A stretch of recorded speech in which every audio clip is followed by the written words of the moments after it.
ನಮಸ್ಕಾರ. ಸರ್ವರಿಗೂ ಮತ್ತೊಮ್ಮೆ ಸ್ವಾಗತ. ಮಠಕ್ಕೆ ನೀವು ಹೀಗೆ ಬರ್ತಾ ಇದ್ದರೆ, ಅವಾಗವಾಗ ಬರ್ತಾ ಇದ್ದರೆ ನಮಗೂ ಸಂತೋಷ. ನಿಮ್ಮ ಅಭಿಪ್ರಾಯಗಳನ್ನು ಯಾವುದೇ ಸಂಕೋಚ ಇಲ್ಲದೇ ವ್ಯಕ್ತಪಡಿಸಬೇಕು ಅಂತ ಸನ್ನಿಧಾನದ ವಿನಂತಿ. ಇವತ್ತಿನ ಪ್ರವಚನ ಸ್ವಲ್ಪ ಬೇರೆ ಥರ. ಇವತ್ತು ಯಾವುದೇ ಸಾಮಾಜಿಕ ವಿಷಯಗಳ ಬಗ್ಗೆ ಮಾತಾಡುವುದಿಲ್ಲ. ಸ್ವಲ್ಪ ನಮ್ಮ ದೇಶದ ಪರಂಪರೆಯ ಬಗ್ಗೆ, ಅದರಲ್ಲೂ ರಾಮಾಯಣದ ಬಗ್ಗೆ ಮಾತಾಡೋಣ ಅಂತ. ಈ ಕಟ್ಟರ್ ಮಂದಿ ಈಗ ಸಡನ್ನಾಗಿ ಬಂದು ಗಲಾಟೆ ಮಾಡೋದು ಬೇಡ. ನಾವು ಯಾರನ್ನೂ ಬೈತಾ ಇಲ್ಲ, ತೆಗಳ್ತಾ ಇಲ್ಲ, ಅವಮಾನಿಸ್ತಾ ಇಲ್ಲ. ನೇರವಾಗಿ ವಿಷಯಕ್ಕೆ ಬರೋಣ. ರಾಮಾಯಣ ಯಾವುದೇ ಒಂದು ಧರ್ಮಕ್ಕೆ ಸಂಬಂಧಿಸಿದ್ದು ಅಥವಾ ಇದೊಂದು ಧಾರ್ಮಿಕ ಗ್ರಂಥ ಅಂತ ಹೇಳುವುದು ಸರಿಯಲ್ಲ. ಇದು ಈ ದೇಶದ ಒಂದು ಪರಂಪರೆಯ ಪ್ರತೀಕ. ಇದು ದೇಶದ ಆಸ್ತಿ, ಈ ಭಾಗದ ಆಸ್ತಿ. ಇದನ್ನ ಒಂದು ಧರ್ಮಕ್ಕೆ, ಒಂದು ರಾಜಕೀಯ ಪಕ್ಷಕ್ಕೆ, ಒಂದು ಪಂಗಡಕ್ಕೆ ಸೀಮಿತಗೊಳಿಸುವುದು ಸರಿಯಲ್ಲ. ನಾವು ರಾಮಾಯಣವನ್ನೇ ತಗೊಂಡ್ರೆ, ನೀವು ಏನು ಇವತ್ತು ರಾಮಾಯಣ ಅಂತ ಅಂದುಕೊಂಡಿದ್ದೀರಾ, ಅದು ಬಹಳ ವರ್ಷಗಳಲ್ಲಿ, ಅಂದರೆ ನೂರಾರು ವರ್ಷಗಳಲ್ಲಿ ನೂರಾರು ತರಹ ಬದಲಾವಣೆ ಕೊಂಡು, ನೂರಾರು ಸಾವಿರಾರು ಜನರ ಕೊಡುಗೆಯಿಂದ ಇವತ್ತಿನ ರಾಮಾಯಣ ನಿಮ್ಮ ಮುಂದೆ ಇದೆ. ಮೂಲ ರಾಮಾಯಣ ಇವತ್ತು ನೀವು ಓದುವ ಅಥವಾ ನೀವು ಕೇಳುವ ರಾಮಾಯಣದ ತರಹ ಅಲ್ಲ. ನೀವು ಗೊತ್ತಾ, ಮೂಲ ರಾಮಾಯಣದಲ್ಲಿ ಬಾಲಕಾಂಡ ಮತ್ತು ಉತ್ತರಕಾಂಡಗಳೇ ಇರಲಿಲ್ಲ. ಮೂಲ ವಾಲ್ಮೀಕಿ ರಾಮಾಯಣದಲ್ಲಿ ಬಾಲಕಾಂಡ ಅಂತ ಹೇಳಿದ್ರೆ ರಾಮನ ಹುಟ್ಟು, ರಾಮನ ಬಾಲ್ಯ ಅವೆಲ್ಲದರಲ್ಲಿದೆ. ಉತ್ತರಕಾಂಡದಲ್ಲಿ ಸೀತೆಯನ್ನು ಕಾಡಿಗೆ ಕಳುಹಿಸುವುದು, ಲವಕುಶರ ಜನ್ಮ, ಆಮೇಲೆ ಅಶ್ವಮೇಧ ಯಾಗ, ರಾಮ ಲವಕುಶರ ಮಧ್ಯೆ ಕಾಳಗ, ಇವೆಲ್ಲ ಬರ್ತದಲ್ಲ, ಇವು ಯಾವುವು ಕೂಡ ಮೂಲ ರಾಮಾಯಣದಲ್ಲಿ ಇರಲಿಲ್ಲ. ಅಂದರೆ ಮೂಲ ರಾಮಾಯಣದ ಕಾಲಕ್ರಮೇಣ ಕೆಲವೊಂದು ಮಂದಿ ಅವರ ಅರ್ಥಕ್ಕೆ ಸರಿಯಾಗಿ ಅವರಿಗೆ ಬೇಕಾದ್ದನ್ನು ಸಾಧಿಸಲು ರಾಮಾಯಣಕ್ಕೆ ಸ್ವಲ್ಪ ಸೇರಿಸ್ತಾ ಹೋದರು. ಇದು ಯಾಕೆ ನಮಗೆ ವಿಶೇಷ ಅನ್ನಿಸ್ತದೆ ಅಂತ ಹೇಳಿದ್ರೆ, ಯಾಕೆ ವಿಶೇಷ ಆಗಬೇಕು ಅಂದರೆ, ಮೂಲ ರಾಮಾಯಣದ ಉದ್ದೇಶವೇ ಬೇರೆ. ಮೂಲ ರಾಮಾಯಣದಲ್ಲಿ ರಾಮ ಒಬ್ಬ ಮನುಷ್ಯ, ಪುರುಷೋತ್ತಮ. ಅಂದರೆ ಪುರುಷರಲ್ಲಿ ಅಥವಾ ಜನರಲ್ಲಿ ಅವನು ಉತ್ತಮ ಮನುಷ್ಯ. ಅಂದರೆ ಮೂಲ ರಾಮಾಯಣ ಮನುಷ್ಯ ಕೇಂದ್ರಿತ. ಮೂಲ ರಾಮಾಯಣದಲ್ಲಿ ಮನುಷ್ಯ ಹೇಗಿರಬೇಕು, ಒಬ್ಬ ಮನುಷ್ಯ ಹೇಗೆ ಬಾಳಬೇಕು, ಮನುಷ್ಯನ ತತ್ವಗಳೇನು, ಮನುಷ್ಯನ ಕ್ಯಾರೆಕ್ಟರ್ಸ್ ಏನು, ಮನುಷ್ಯನ ಗುಣಗಳು, ಇವೆಲ್ಲವೂ ಹೇಗಿರಬೇಕು, ಒಬ್ಬ ಆಡಳಿತಗಾರ ಹೇಗಿರಬೇಕು, ಆಡಳಿತದ ಹಿನ್ನೆಲೆಯಲ್ಲಿ ರಾಜ ಹೇಗಿರಬೇಕು, ರಾಜ ತನ್ನ ಪ್ರಜೆಗಳನ್ನು ಹೇಗೆ ನೋಡಿಕೊಳ್ಳಬೇಕು, ರಾಜ ಮತ್ತು ಕುಟುಂಬ ವ್ಯವಸ್ಥೆಯಲ್ಲಿ ಹೇಗೆ ರಾಜ ಮ್ಯಾನೇಜ್ ಮಾಡಬೇಕಾಗ್ತದೆ, ಅಣ್ಣ ತಮ್ಮಂದಿರ ಸೌಹಾರ್ದತೆ ಹೇಗಿರಬೇಕು, ತಂದೆ ಮಗನ ಸೌಹಾರ್ದತೆ ಹೇಗಿರಬೇಕು, ಆಡಳಿತದಲ್ಲಿ ಸಾಮಾನ್ಯ ಮನುಷ್ಯನಿಗೂ ರಾಜನಿಗೂ ಏನು ವ್ಯತ್ಯಾಸಗಳು, ಇವೆಲ್ಲವನ್ನ ಮೂಲ ರಾಮಾಯಣ ಮಾತಾಡ್ತದೆ. ಹಾಗಾಗಿ ಇದೊಂದು ಅದ್ಭುತ ಗ್ರಂಥ. ಮೂಲ ರಾಮಾಯಣದಲ್ಲಿ ನಾವು ಹೇಳಿದ ಹಾಗೆ ಬಾಲಕಾಂಡ ಇರಲಿಲ್ಲ. ಅಂತೇಳಿದ್ರೆ ಮೂಲ ರಾಮಾಯಣ ಶುರುವಾಗುವುದೇ ನಿಮಗೆ ರಾಜ್ಯ ಇರುತ್ತೆ. ದಶರಥ ಅಂತ ಒಬ್ಬ ರಾಜ, ಅವನಿಗೆ 4 ಜನ ಮಕ್ಕಳಿರ್ತಾರೆ. ಹಾಗಾಗಿ ಅಲ್ಲಿಂದ ಕಥೆಯಲ್ಲಿ ಮಂಥರೆ ಬರ್ತಾಳೆ. ಕೈಕೇಯಿ ಮಂಥರೆಯ ಏನು ಪ್ಲಾನ್ ಪ್ರಕಾರ ರಾಮನನ್ನ ಕಾಡಿಗೆ ಕಳಿಸ್ಬೇಕಾಗ್ತದೆ. ರಾಮ ಕಾಡಿಗೆ ಹೋಗ್ತಾನೆ. ಇಲ್ಲಿ ರಾಮ ಹೇಗೆ ಹುಟ್ಟಿದ, ಅವನ ಬಾಲ್ಯ ಹೇಗಿತ್ತು, ವಿಶ್ವಾಮಿತ್ರ ಬರೋದು, ತಾಟಕಿ ಸಂಹಾರ, ಇವು ಯಾವುದೂ ಇಲ್ಲ. ಇನ್ನೂ ಹೇಳಬೇಕಂತ ಹೇಳಿದ್ರೆ, ಶಿವಧನಸ್ಸನ್ನು ಮುರಿದು ಸೀತೆಯನ್ನು ರಾಮ ಮದುವೆ ಆದ ಅಂತಿದೆಯಲ್ಲ, ಅದೂ ಕೂಡ ಮೂಲ ರಾಮಾಯಣದಲ್ಲಿ ಇರಲಿಲ್ಲ. ಸೀತೆ ಈ ಅಂಶಜಳು ಅಂತ ಇಲ್ಲ ಇದೆಯಲ್ಲ, ಅವು ಯಾವುದೂ ಇರಲಿಲ್ಲ. ಇನ್ನೂ ನಿಮಗೆ ಆಶ್ಚರ್ಯ ಆಗ್ಬೋದು, ರಾಮ ವಿಷ್ಣುವಿನ ಅವತಾರ ಅನ್ನುವುದು ಕೂಡ ಮೂಲ ರಾಮಾಯಣದಲ್ಲಿ ಇಲ್ಲ. ಅಂತಹ ಯಾವುದೇ ರೆಫರೆನ್ಸ್ಗಳು ಬರುವುದಿಲ್ಲ. ರಾಮನಿಗೂ ವಿಷ್ಣುವಿಗೂ ಅಥವಾ ರಾಮ ಒಬ್ಬ ದೈವದ ಅವತಾರ ಅಂಥೇಳಿ ಎಲ್ಲಿಯೂ ಇಲ್ಲ. ಎಲ್ಲ ಕಡೆಯಲ್ಲೂ ರಾಮ ಒಬ್ಬ ಮನುಷ್ಯನಾಗಿ ಅವನೆಷ್ಟು ಉತ್ತಮ ವ್ಯಕ್ತಿ ಅನ್ನೋದನ್ನು ಮೂಲ ರಾಮಾಯಣ ಹೇಳ್ತದೆ.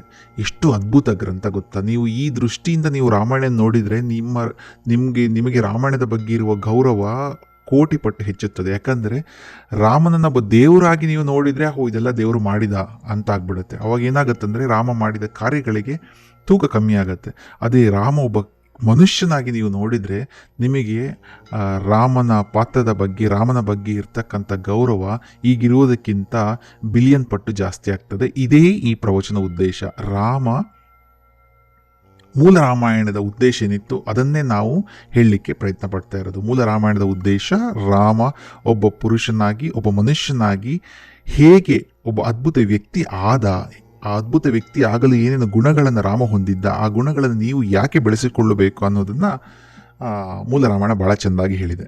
ಈಗ ಕಾಲಘಟ್ಟಕ್ಕೆ ಹೋದರೆ ಮೂಲ ರಾಮಾಯಣ ಹಳತೆ, ಅದು ತುಂಬ ಸಾವಿರಾರು ವರ್ಷಗಳ ಹಳೆದು. ನಾವು ಈಗ ಮಾತಾಡಬೇಕಾಗಿರೋದು ಈ ಎರಡು ಪಾರ್ಟ್ಗಳನ್ನು ಸೇರಿಸಿದ್ರಲ್ಲಿ, ಅದು ಬಾಲಕಾಂಡ ಮತ್ತು ಉತ್ತರಕಾಂಡ, ಅದನ್ನು ಯಾರು ಸೇರಿಸಿದ್ರು, ಯಾಕೆ ಸೇರಿಸಿದ್ರು ಅಂಥೇಳಿ. ಈಗ ಬಾಲಕಾಂಡದಲ್ಲಿ ಏನು ಹೇಳ್ತಾರೆ ಅಂತ ಹೇಳಿದ್ರೆ, ರಾಮನ ಹುಟ್ಟು ಹೇಗಾಗ್ತದೆ ಅಂಥೇಳಿ. ದಶರಥನಿಗೆ ಮಕ್ಕಳಿರಲಿಲ್ಲ. ಆಗ ದಶರಥ ಒಂದು ಪುತ್ರಕಾಮೇಷ್ಟಿ ಯಾಗ ಅಂಥದನ್ನು ಮಾಡಿಸಿದ ಅಂತ ಕತೆ ಬರ್ತದೆ. ಪುತ್ರಕಾಮೇಷ್ಟಿ ಯಾಗವನ್ನು ಮಾಡಿದ್ಯಾರು? ಋಷ್ಯಶೃಂಗ ಅನ್ನುವ ಒಬ್ಬ ಋಷಿ ಮಾಡಿದ ಅಂತ ಬಾಲಕಾಂಡದಲ್ಲಿ ಹೇಳ್ತಾರೆ. ಇಲ್ಲೇ ಕತೆ ಇಂಟ್ರೆಸ್ಟಿಂಗ್ ಆಗೋದು. ನೀವು ಋಷ್ಯಶೃಂಗ ಎಲ್ಲಿದ್ದ ಅಂತ ಕೇಳಿದರೆ, ಉತ್ತರ ಪ್ರದೇಶ ಜನ ಹೇಳ್ತಾರೆ ಅಲ್ಲೊಂದು ಋಷ್ಯಶೃಂಗಪುರ ಅಂತಿದೆ ಇಲ್ಲಿ UPಯಲ್ಲಿ, ಅವ್ರು ಅಲ್ಲಿದ್ದ ಅಂತ ಹೇಳ್ತಾರೆ. ಆದರೆ ಕರ್ನಾಟಕದಲ್ಲಿ ಇದಕ್ಕೊಂದು ಸಪ್ರೇಟು ಹಿನ್ನೆಲೆ ಇದೆ, ಸಪ್ರೇಟು ಇತಿಹಾಸ ಕೂಡ ಇದೆ. ಕರ್ನಾಟಕದಲ್ಲಿ ನಮ್ಮ ದಕ್ಷಿಣ ಒಳನಾಡಿನಲ್ಲಿ ಚಿಕ್ಕಮಗಳೂರು ಅಂತ ಒಂದು ಜಿಲ್ಲೆ ಇದೆ. ಆ ಜಿಲ್ಲೆಯಲ್ಲಿ ಶೃಂಗೇರಿ ಅಂತ ಒಂದು ಊರಿದೆ. ಈ ಶೃಂಗೇರಿಯ ಭಾಗದಲ್ಲಿ ಋಷ್ಯಶೃಂಗ ಮುನಿ ಇದ್ದ. ಅದಕ್ಕೆ ಶೃಂಗೇರಿಗೆ ಶೃಂಗಗಿರಿ ಅಂತ ಆಗಿ ಶೃಂಗೇರಿ ಅಂತ ಹೆಸರು ಬಂತು ಅಂತ ಹೇಳ್ತಾರೆ. ಇಲ್ಲಿನ ಜನ ಅದನ್ನೇ ನಂಬ್ತಾರೆ. ಅಲ್ಲಿನ ಜನ ಋಷ್ಯಶೃಂಗ ಅಲ್ಲಿಯವನು ಅಂತ ಹೇಳ್ತಾರೆ. ಋಷ್ಯಶೃಂಗ ಯಾರು ಅಂತ ಹೇಳಿದರೆ, ಋಷ್ಯಶೃಂಗರ ಜನ್ಮವೇ ಒಂದು ವಿಶೇಷ. ಅದ್ರ ಬಗ್ಗೆ ನೀವು ಹುಡುಕಿದ್ರೆ ನಿಮಗೆ ಸಿಗ್ತದೆ. ಹೇಗಿದೆ ಅಂತ ಹೇಳಿದ್ರೆ, ಅವರ ಹುಟ್ಟಿಗಿಂತ ಮುಂಚೆ ಅವ್ರ ಬಗ್ಗೆ ಸ್ವಲ್ಪ ಹೇಳುವ. ದಶರಥನಿಗೆ ರಾಮ ಮೊದಲನೇ ಮಗ ಅಥವಾ ಮೊದಲನೇ ಮಗು ಅಲ್ಲ ಅಂಥೇಳಿ ಬಾಲಕಾಂಡದಲ್ಲಿ ಹೇಳ್ತಾರೆ. ಹಾಗಾದರೆ ಯಾರು? ದಶರಥನಿಗೆ ಮೊದಲೇ ಮಕ್ಕಳಿದ್ದರೆ ಮೂಲ ರಾಮಾಯಣದಲ್ಲಿ ಇದರ ಉಲ್ಲೇಖ ಇರುವುದಿಲ್ಲ ಅಲ್ವಾ? ಹಾಗಾದರೆ ಯಾರಿರಬಹುದು? ಈಗ ಬರ್ತದೆ ನೋಡಿ. ದಶರಥನಿಗೆ ಮೊದಲೇ ಒಬ್ಬಳು ಮಗಳಿದ್ಲು, ಶಾಂತ ಅಂತ ಹೇಳಿ. ಆಕೆ ಎಲ್ಲಿ ಇರ್ತಾಳೆ ಅಂತ ನೀವು ಹುಡುಕಿದ್ರೆ ನಿಮಗೆ ಅಷ್ಟು ಉತ್ತರಗಳು ಸಿಗುವುದಿಲ್ಲ. ಆಕೆ ದಶರಥನ ಮಗಳು ಹೌದು. ದಶರಥನಿಗೆ ಒಬ್ಬ ಮಿತ್ರ ಇದ್ದ, ಅಂಗದೇಶ ಇರಬೇಕು. ಅಲ್ಲಿಯ ರಾಜ ರೋಮಪಾದ. ಆ ರೋಮಪಾದನಿಗೆ ಶಾಂತಳನ್ನ ದಶರಥ ದತ್ತು ಕೊಡ್ತಾನೆ ಅಂತ ಬಾಲಕಾಂಡದಲ್ಲಿ ಹೇಳ್ತಾರೆ. ಈ ರೋಮಪಾದನ ರಾಜ್ಯದಲ್ಲಿ ಮಳೆ ಆಗಿರೋದಿಲ್ಲ, ಯಾವಾಗಲೂ ಕ್ಷಾಮ ಅಂತ ಹೇಳಿದ್ರೆ ಬರ ಬರ್ತಾ ಇರ್ತದೆ. ಆಗ ಈ ಬರವನ್ನು ಪರಿಹಾರ ಮಾಡೋದು ಹೇಗೆ ಅಂತ ಕೇಳಿದಾಗ ನಮಗೆ ಸಡನ್ನಾಗಿ ನೆನಪಿ ಬರ್ತಿಲ್ಲ. ಯಾರು ಋಷಿ ನಾರದರಿರ್ಬೋದು, ಯಾರು ಇರ್ಬೋದು ಅನ್ಸುತ್ತೆ, ಯಾರು ಹೇಳ್ತಾರೆ ಅವರಿಗೆ, ಅಥವಾ ಆಸ್ಥಾನ ಪಂಡಿತರು ಯಾರು ಹೇಳ್ತಾರೆ, ನೀವು ಋಷ್ಯಶೃಂಗ ಮುನಿಯನ್ನು ಕರ್ಕೊಂಡು ಬಂದರೆ ಇಲ್ಲಿ ಮಳೆ ಆಗ್ತದೆ ಅಂತ ಹೇಳ್ತಾರೆ. ಈಗ ಋಷ್ಯಶೃಂಗರ ಕತೆಗೆ ಹೋಗುವ. ಇನ್ನೂ ಸ್ವಲ್ಪ ಹಿಂದೆ ಹೋಗಬೇಕು. ಅವಾಗಿನಂದರೆ ವಿಭಾಂಡಕ ಅಂತ ಒಬ್ಬ ಋಷಿ ಇರ್ತಾರೆ. ಅವರು ಒಮ್ಮೆ ನದಿಯಲ್ಲಿ ಬೆಳಗ್ಗೆ ಆಹ್ನಿಕ ಅಂದರೆ ಸ್ನಾನ ಸಂಧ್ಯಾವನ್ನೆಲ್ಲ ಮಾಡ್ತೀವಲ್ವ, ಅದನ್ನು ಮಾಡೋಕ್ಕಂತ ನದಿಗೆ ಹೋದಾಗ ಅಲ್ಲಿ ಯಾರೋ ಅಪ್ಸರಿಯರು ಸ್ನಾನ ಮಾಡ್ತಾ ಇರ್ತಾರಂತೆ. ಅವ್ರನ್ನ ನೋಡಿ ಇವರಿಗೆ ಮನಸ್ಸು ಚಂಚಲವಾಗಿ, ಇವರು ಏನು ನಾರ್ಮಲ್ ಭಾಷೆಯಲ್ಲಿ ಹೇಳುವ, ಯಾಕಂದರೆ ತುಂಬ ಕ್ಲಿಷ್ಟವಾಗಿ ಸಂಸ್ಕೃತದಲ್ಲಿ ಹೇಳಿದರೆ ಅರ್ಥ ಆಗೋದಿಲ್ಲ, ಅವರಿಗೆ ಉದ್ರೇಕ ಆಗ್ತದಂತೆ. ಹಾಗಾಗಿ ಅವರು ಅಲ್ಲಿ ವೀರ್ಯಸ್ಖಲನ ಮಾಡಿದ್ರು ಅಂತ ಇದೆ. ವೀರ್ಯಸ್ಖಲನ ಅವರು ನದಿಯಲ್ಲಿ ಮಾಡಲಿಲ್ಲ, ಪಕ್ಕದ ನದಿಯ ದಡದಲ್ಲಿರ್ತಕ್ಕಂಥ ಹುಲ್ಲಿನ ಮೇಲೆ ಮಾಡಿದ್ರು ಅಂತ ಇದೆ. ಆ ಹುಲ್ಲನ್ನು ಒಂದು ಜಿಂಕೆ ತಿನ್ನತಂತೆ. ಹಾಗಾಗಿ ವಿಭಾಂಡಕರ ವೀರ್ಯ ಸೇವನೆ ಮಾಡಿದ ಆ ಜಿಂಕೆಗೆ ಒಂದು ಮಗು ಹುಟ್ಟುತ್ತೆ. ಆ ಮಗುಗೆ ಹುಟ್ಟುವಾಗಲೇ ಕೋಡುಗಳು ಇದ್ವು ಅಂತ ಕತೆ ಇದೆ. ಅದಕ್ಕಾಗಿ ಅವನಿಗೆ ಋಷಶೃಂಗ ಅಂತ ಹೆಸರು ಇಡ್ತಾರೆ. ಶೃಂಗ ಅಂದರೆ ಕೋಡಲ್ವಾ, ಹಾಗಾಗಿ ಋಷಶೃಂಗ ಅಂತ ಹೆಸರಿಡ್ತಾರೆ. ಆದರೆ ವಿಭಾಂಡಕರು ಈಗ ಏನಾಗತ್ತೆ ಅಂತ ಹೇಳಿದ್ರೆ, ಈಗ ಒಂದು ಘಟನೆ ಆದಮೇಲೆ ಅವರಿಗೆ ಯಾವುದೇ ಹೆಣ್ಣಿನ ನೆರಳು ಬೀಳಬಾರ್ದು ಅಂಥೇಳಿ ಋಷಶೃಂಗನನ್ನು ಹೆಣ್ಣಿಂದ ದೂರ ಇಟ್ಟು ಬೆಳೆಸ್ತಾರೆ. ಈಗ ಈ ಕತೆಗೆ ಬರುವ ರೋಮಪಾದನಿಗೆ ಋಷಶೃಂಗನ ಕರ್ಕೊಂಬರ್ಬೇಕು. ಆದರೆ ಹೇಗೆ ಕರ್ಕೊಂಬರೋದು ಅಂತ ಆಗ ಇದು ರೋಮಪಾದರ ದತ್ತು ಮಗಳು ಶಾಂತ ಹೇಳ್ತಾಳೆ, ನಾನು ಕರ್ಕೊಂಬರ್ತೇನೆ ಅಂತ. ಅವಳು ಅಲ್ಲಿಂದ ಶೃಂಗೇರಿಗೆ ಬರ್ತಾಳೆ ಅಂಥೇಳಿ ಶೃಂಗೇರಿಯ ಕಥೆಗಳು ಹೇಳ್ತವೆ. ಆ ಬಾಲಕಾಂಡದಲ್ಲಿ ಅವಳು ಅಲ್ಲಿ ಋಷಶೃಂಗಪುರಕ್ಕೆ ಬರ್ತಾಳೆ ಅಂತ ಇದೆ, ಯಾವುದು ಉತ್ತರ ಪ್ರದೇಶದ ಅಥವಾ ಉತ್ತರ ಭಾರತದ ಕಥೆಗಳಲ್ಲಿ. ಅಂತೂ ಅವಳು ಪೂರ್ಣ ಸ್ತ್ರೀಯರೊಂದಿಗೆ ಬರ್ತಾಳೆ. ಬಂದಾಗ ಅವರು ಗಂಡು ವೇಷದಲ್ಲಿ ಬಂದಿರ್ತಾರಂತೆ, ಋಷಶೃಂಗನ ಭೇಟಿ ಆಗ್ತಾರೆ. ಯಾಕಂದರೆ ವಿಭಾಂಡಕರು ಹೆಣ್ಣು ಭೇಟಿನ ನಿಷಿದ್ಧ ಮಾಡಿರ್ತಾರಲ್ವ. ಆದರೆ ಇವರು ಗಂಡು ವೇಷದಲ್ಲಿ ಬರ್ತಾರೆ. ಅಲ್ಲಿ ತುಂಬ ಕಥೆಗಳು ಭಾರಿ ಚೆಂದ ಇದೆ. ನೀವು ಮಲೆನಾಡಿನ ಭಾಗಕ್ಕೆ ಬಂದರೆ ಇಲ್ಲಿನ ಜನ ಇನ್ನೊಂದು ಥರ ಬಹಳ ರಮ್ಯವಾಗಿ ಕತೆ ಹೇಳ್ತಾರೆ. ಅದರಲ್ಲೂ ನೀವು ಅಡಿಕೆ ಸುಲಿದ ಸಮಯದಲ್ಲಿ ಬಂದರೆ ಇಲ್ಲಿನ ಮಂದಿ ಅಡಿಕೆ ಸುಲಿಬೇಕಾದ್ರೆ ಬಹಳ ಅದಕ್ಕೆ ಬಣ್ಣ ಬಣ್ಣ ಹಚ್ಚಿ ಹೇಳ್ತಾರೆ. ಕೆಲವೆಲ್ಲ ನಾವು ಸೆನ್ಸಾರ್ ಮಾಡಬೇಕಾಗ್ತದೆ, ಹೇಳಿದರೆ ನಮ್ಮದು ಈ ಪ್ರವಚನ 18+ ಆಗ್ತದೆ. ಅದಕ್ಕೆ ನಾವು ಹೇಳೋದಿಲ್ಲ, ಬೇಡ ಬಿಡಿ, ಯಾಕಂದರೆ ಜಾನಪದದಲ್ಲಿ ಕಥೆಯೇ ಬೇರೆ ಅಲ್ವಾ. ಏನೋ ಆಗಿ ಅಂತೂ ಅವನಿಗೆ ಅದು ಹೆಣ್ಣು ಅಂತ ಗೊತ್ತಾಗುತ್ತೆ. ಗೊತ್ತಾದ ಮೇಲೆ ಏನು ಮಾಡ್ತಾರೆ ಅಂತ ಹೇಳಿದ್ರೆ, ಮದುವೆ ಶಾಂತಳ ಜೊತೆ ಮದುವೆ ಆಗುತ್ತೆ. ಮದುವೆ ಆದ ಮೇಲೆ ಇಲ್ಲಿಗೆ ಬರಬೇಕಲ್ವ, ಇಲ್ಲಿಗೆ ಮಾವನ ಮನೆ ಬರಬೇಕಲ್ಲ. ಆಗ ಋಷಶೃಂಗನ ಕರ್ಕೊಂಬರ್ತಾರೆ. ಕರ್ಕೊಂಬಂದಾಗ ಅಂಗದೇಶದಲ್ಲಿ ಮಳೆ ಆಗ್ತದೆ, ಸಮೃದ್ಧಿ ಆಗ್ತದೆ ಅಂತ ಕತೆ. ಈಗ ಋಷಶೃಂಗರನ್ನ ಕೈಯಲ್ಲಿ ಪುತ್ರಕಾಮೇಷ್ಟಿ ಯಾಗ ಮಾಡಬೇಕು ಅಂತ ದಶರಥನಿಗೆ ಹೇಳ್ತಾರೆ. ಆಗ ಋಷಶೃಂಗರಿಗೆ ಇನ್ವೈಟ್ ಕೊಡ್ತಾರೆ. ಋಷಶೃಂಗರು ಬಂದು ಪುತ್ರಕಾಮೇಷ್ಟಿ ಯಾಗವನ್ನು ಮಾಡ್ತಾರೆ. ಆಗ ಒಂದು ಯಾಗದಲ್ಲಿ ಒಂದು ದೇವತೆಗಳು ಬಂದು, ಅಗ್ನಿದೇವ ಬಂದು ಒಂದು ಪಾಯಸವನ್ನು ಕೊಡ್ತಾನೆ. ಅದನ್ನು ಸೇವಿಸಿ ನಿಮ್ಮ ಪತ್ನಿಗೆ ಕೊಡು ಅಂದಾಗ 3 ಪತ್ನಿಯರಿಗೂ ಅವನು ಸಮವಾಗಿ ಹಂಚ್ತಾನೆ. ಹಾಗಾಗಿ 3 ಜನರಿಗೆ 4 ಮಕ್ಕಳು ಹುಟ್ಟುತ್ತಾರೆ ಅಂತ ಕತೆ ಇದೆ. ಅದರಲ್ಲಿ ಒಬ್ಬ ರಾಮ ಅಂಥೇಳಿ. ಇದು ಬಾಲಕಾಂಡದ ಕಥೆಗಳು. ಅದಾದ ಮೇಲೆ ವಿಶ್ವಾಮಿತ್ರರು ಟ್ರೈನಿಂಗ್ ಅಂತ ಕರ್ಕೊಂಡು ಹೋಗ್ತಾರೆ. ತಾಟಕಿ ಸಂಹಾರ ಆಗ್ತದೆ. ತಾಟಕಿ ಸಂಹಾರ ಆದ ಮೇಲೆ ಮಿಥಿಲೆಗೆ ಬರ್ತಾರೆ. ಮಿಥಿಲೆಯ ರಾಜ ಜನಕ ಮಹಾರಾಜ, ಅವನ ಮಗಳು ಜಾನಕಿ, ಅಲ್ಲೊಂದು ಶಿವಧನಸ್ಸು ಇರ್ತದೆ. ಈಗ ಶಿವಧನಸ್ಸಿನ ಕಥೆನೂ ಇದೆ, ಅದನ್ನು ಇನ್ನೊಮ್ಮೆ ಹೇಳುವ. ಶಿವಧನಸ್ಸನ್ನು ಸ್ವಯಂವರ ಏರ್ಪಡಿಸಿರ್ತಾರೆ. ಸ್ವಯಂವರದಲ್ಲಿ ಆ ಶಿವಧನಸ್ಸನ್ನು ಹದೆ ಏರಿಸಬೇಕು ಅಂಥೇಳಿ, ಹದೆ ಏರಿಸು ಅಂತೇಳಿದ್ರೆ ಅದನ್ನು ಬಗ್ಗಿಸಿ ಅದಕ್ಕೆ ನೀವು ಹಗ್ಗವನ್ನು ಹಾಕೋದು, ಅದು ಹದೆ ಏರಿಸಿ ಅದನ್ನು ಹೊಡಿಬೇಕು ಅಂತ ಇರ್ತದೆ. ಅದನ್ನು ಯಾರನ್ನೆಲ್ಲ ಎತ್ತಲಿಕ್ಕೆ ಆಗೋದಿಲ್ಲ. ರಾಮ ಅದನ್ನು ಎತ್ತುವಾಗ ಹದೆ ಏರಿಸುವಾಗ ಅದು ಮುರಿದೋಗುತ್ತಂತೇನೋ ಇದೇ ಕತೆ. ಹೀಗೆ ಏನಂದರೆ ಒಂದೊಂದು ಭಾಗದಲ್ಲಿ ಒಂದೊಂದು ಥರದ ರಾಮಾಯಣ ಇರ್ತವೆ. ನಾವು ಕೂಡ ನೂರಾರು ಭಾಗ ಥರದಲ್ಲಿ ಕೇಳಿದಾಗ ಯಾವುದೋ ಒಂದೊಂದು ಕಡೆ ನಮ್ಮದು ಕೂಡ ಇನ್ಫ್ಲೂಯೆನ್ಸ್ ನಮ್ಮ ಮೇಲೆ ಇದೆ. ಯಾವ ಕತೆ ಇದು ಅಂತ ನಾವು ಹೇಳೋದಿಲ್ಲ. ಯಾಕಂದರೆ ನಾವು ರಾಮಾಯಣವನ್ನು ನಮಗೆ ತುಂಬ ಮಂದಿ ಹೇಳಿರೋದು. ಮನೆಯಲ್ಲಿ ನಮ್ಮ ಅಜ್ಜಿ ಹೇಳ್ತಾಯಿದ್ರು, ನಮ್ಮ ತಂದೆ ಹೇಳ್ತಾಯಿದ್ರು, ನಮ್ಮ ತಾಯಿ ಹೇಳ್ತಾಯಿದ್ರು, ಆಮೇಲೆ ಶಾಲೆಯಲ್ಲಿ ನಮ್ಮ ಗುರುಗಳು ಹೇಳ್ತಾಯಿದ್ರು, ಆಮೇಲೆ ನಮಗೆ ಇನ್ನು ನಮ್ಮ ಮಿತ್ರರು, ನಾವು ಓದಿರೋದು, ನಾವು ಏನಿಲ್ಲ ಅಂತ ಹೇಳಿದ್ರು ಒಂದು 20-25 ವಿವಿಧ ಪುಸ್ತಕಗಳನ್ನು ಓದಿದ್ದೇವೆ. ಯಾಕಂದರೆ ನಮಗೆ ರಾಮಾಯಣದ ಬಗ್ಗೆ ಅಷ್ಟು ಇಷ್ಟ. ಅದಾದ ಮೇಲೆ ಈ ತರಂಗ, ಸುಧಾ ಇವಲ್ಲಿ ಬರ್ತಕ್ಕಂಥ ಮಾಲಿಕೆಗಳು, ಹಾಗೆ ನೂರಾರು ಕಡೆಯಿಂದ ನಾವು ಕೂಡ ರಾಮಾಯಣವನ್ನು ಕೇಳಿದ್ದು. ಹಾಗಾಗಿ ಇದೇ ಸರಿ ಇದೇ ತಪ್ಪು ಅಂತ ನಾವು ಹೇಳೋದಿಲ್ಲ. ಆದರೆ ಎಲ್ಲದರ ಇನ್ಫ್ಲೂಯೆನ್ಸು ನಮ್ಮ ಮೇಲೆ ಇದೆ. ಹಾಗಾಗಿ ನೀವು ಅಂದುಕೊಂಡ ಹಾಗೆ ನಾವು ಹೇಳದೇ ಇರಬಹುದು ಅಲ್ವಾ. ಯಾಕಂದರೆ ರಾಮಾಯಣ ಅಷ್ಟು, ಅಂದರೆ ರಾಮಾಯಣ ಏನಿಲ್ಲ ಅಂದರೂ 3-4 ಸಾವಿರ ವಿಧ ಇದೆ ಅಂಥೇಳಿ ತಜ್ಞರು ಹೇಳ್ತಾರೆ.